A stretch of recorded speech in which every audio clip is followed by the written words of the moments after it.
Hi, I'm Cindy, and I'm with Headbandoo Cooling Headwear and Accessories. For over 25 years, we've been making headwear products to keep you cool. Today, I'm going to talk to you about our Headbandoo. This product is very popular with active sports enthusiasts, such as tennis players, outdoor hikers, anyone working out in the outdoors, even people going to the gym.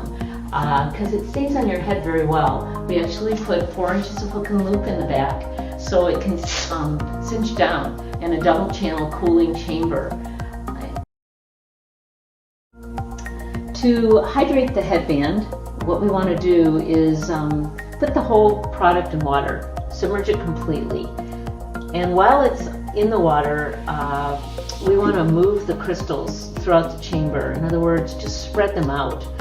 So that it can absorb the moisture evenly and distribute the crystals, which then become a gel throughout the chamber. It's really important that you watch this pretty carefully for the few minutes that it's in the water because we want to avoid overhydration. Our crystals activate very fast, so we want to hydrate it to a flexible shape, and then that will take approximately 5 minutes depending on the type of water you have, the mineral content of the water you have that you're using. You can use a sink, any kind of bowl, any container of water that you have, and we actually want you to use fresh water, tap water. We do not want you to use a stream. When you do this, we want it to be clean tap water. And when you pull it out of the water, you want to blot it dry with a towel, get the moisture off of it, and we want to just take it and blot it off. And obviously this is not hydrated all the way because this hasn't been 5 minutes. This was the item that we were showing you earlier, one of the items, and this was hydrated about 24 hours ago, a little over that now. For our product demonstration today. And what we have here is a temperature gauge, a surface temperature thermometer, where I'll show you the temperature of my skin versus the temperature of the actual product to give you an idea of the cooling effects that you will could experience on this product when you wear it.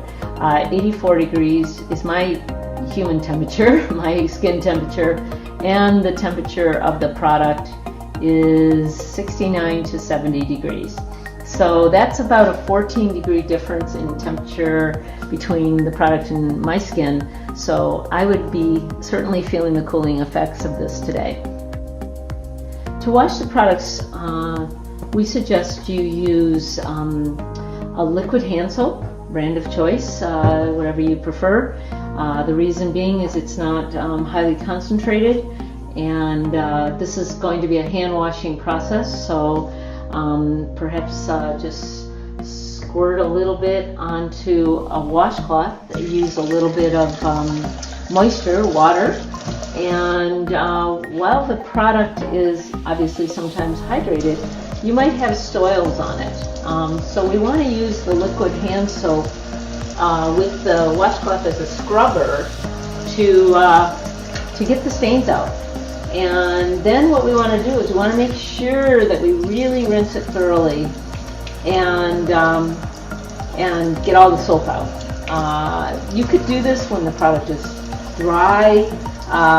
This is obviously preferred, but in this case the product is a little hydrated. That will get some soils out. Just make sure you get all the water out.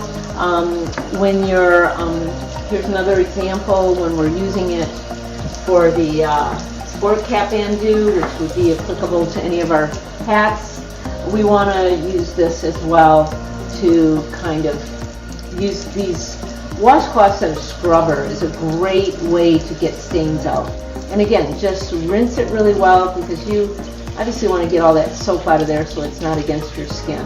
And again, it's best to do this when the product is evaporated, but you can also, get it. Just make sure you rinse it really well if it's not evaporated, and get your stains out.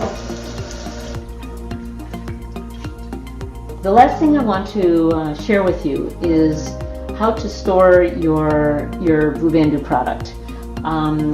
Once the product is hydrated, it's very important that you allow it to evaporate. We never want to store our headwear, our neck bandoos, any of the products, cap bandoos and bandoo rags in an enclosed area. We want to let them continue to breathe until they reduce back down to a crystal shape, completely dried out. There's no gel left. This is going to prevent the product from mildewing. If it's left in an enclosed area, there's nowhere for it to go. It's going to tend to mildew, and we don't want that to happen. So we want it to be in an open air environment. And the other thing is, we don't want to leave it in a bowl of water, because that will also overhydrate the product. Once it's hydrated, there's no need to keep hydrating it until it starts to reduce back down to a crystal again. You can do that intermittently, but never beyond a hydrated state.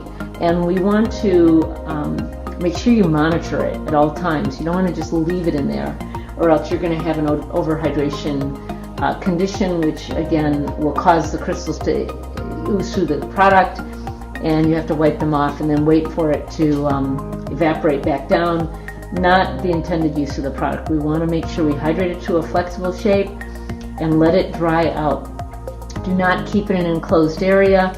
If you're ever traveling with it, it's suggested that you don't keep it in a packed suitcase for a long period of time. If it's still moist, maybe do it as a carry-on and let some air get to it. So this is kind of going to keep it in good shape. You take care of the product. I really recommend that you read our product instructions front to back, follow them. You'll read on our testimonials that people have had our products for many, many years, and that is definitely a telltale of them following our product instructions.